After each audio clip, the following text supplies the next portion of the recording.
Salam sejahtera untuk kita semua. Pelajaran Sekolah Sahabat dengan tema utama Misi Allah, Misi Saya. Pelajaran ke-8, Misi kepada yang membutuhkan. Sahabat petang, ayat hafalan, dan raja itu akan menjawab mereka, Aku berkata kepadamu, sesungguhnya segala sesuatu yang kamu lakukan untuk salah seorang dari saudaraku yang paling hina ini, kamu telah melakukannya untuk aku. Matius 25 ayat 40. Lukas 5 ayat 17-26 menyediakan banyak ilustrasi tentang bagaimana Allah menolong mereka yang membutuhkan. Kadang-kadang Allah menggunakan orang lain untuk menolong kita, atau Dia menggunakan kita untuk menolong orang lain. Pekerjaan ini bisa saja memiliki tantangan, tetapi ini akan membawa pahala yang besar. Dengan menolong orang yang membutuhkan, kita sedang meniru pelayanan dari Yesus Kristus. Kadang-kadang sangatlah mudah untuk memberitahu siapa yang membutuhkan pertolongan. Di saat yang lain, sangat sulit untuk mengetahuinya. Apapun situasinya, kita dipanggil untuk menjadi penolong-penolong bagi Allah untuk semua orang yang membutuhkan, tidak peduli dengan latar belakang mereka. Kitab suci mendorong kita untuk datang dekat dengan orang-orang asing, dan dengan memenangkan keyakinan mereka, kita bisa belajar lebih baik tentang cara-cara untuk menolong mereka menemukan Yesus. Dalam pelajaran pekan ini, topik kita, misi kepada yang membutuhkan, menunjukkan bahwa Allah memiliki sebuah rencana untuk menjangkau mereka yang mungkin memiliki kebutuhan dalam berbagai hal.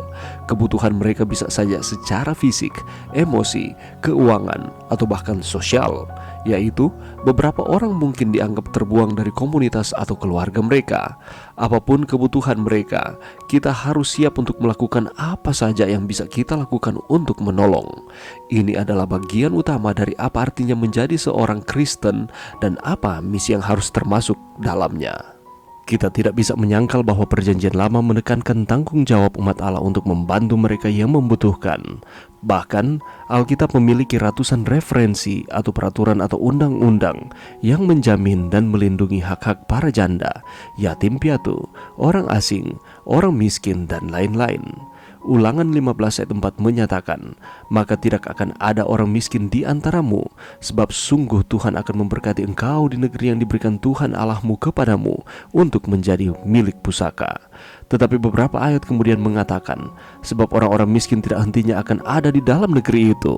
Itulah sebabnya aku memberi perintah kepadamu demikian, haruslah engkau membuka tangan lebar-lebar bagi saudaramu yang tertindas dan yang miskin di negerimu. Bagaimana kita menyesuaikan kedua ayat ini, Ulangan 15 ayat 4 dan Ulangan 15 ayat 11? Apa masalahnya yang terjadi di sini? Bagaimana kita memecahkan yang tampaknya bertentangan ini? Intinya, Alkitab mengatakan kepada kita bahwa karena Tuhan mampu menyediakan, Ia ingin menggunakan kita untuk membantu mereka yang membutuhkan, sebagaimana yang Yesus lakukan. Tradisi Alkitab secara keseluruhan tidak menganggap kemiskinan sebagai bagian kehidupan yang normal, tetapi sebuah penyimpangan terhadap rencana ilahi. Yang dimaksudkan dengan normal adalah kepedulian yang menggerakkan orang untuk menunjukkan kebaikan bagi mereka yang membutuhkan. Ketika ayat-ayat ini dibaca, Ulangan 15 ayat 4 dan 11, dengan latar belakang yang lebih luas dari tradisi Alkitabiah, bukan kemiskinan melainkan kepedulian bersama yang menjadi pola normal kehidupan masyarakat. Leslie J. Hope, There Shall Be No Poor Among You, Poverty in the Bible, halaman 173. Saudaraku, sepanjang 1 minggu di depan ini, kita akan kembali melanjutkan akan pelajaran Sekolah Sahabat dengan mempelajari satu topik yang penting yang akan membantu kita untuk kita dapat menjalankan akan misi kepada yang membutuhkan. Kita akan mempelajari bersama-sama siapakah yang dimaksudkan dengan yang membutuhkan di dalam pelajaran Sekolah Sahabat kita ini, dan bagaimana caranya kita dapat menyampaikan misi kepada mereka.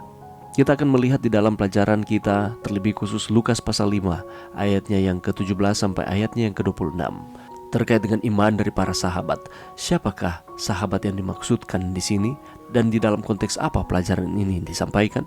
Apakah pelajaran-pelajaran yang kita bisa ambil dari cerita di dalam Lukas 5 ayat 17 sampai 26 sehubungan dengan misi dan pelayanan? Saat ini di sekitar kita ada begitu banyak yang membutuhkan pertolongan kita.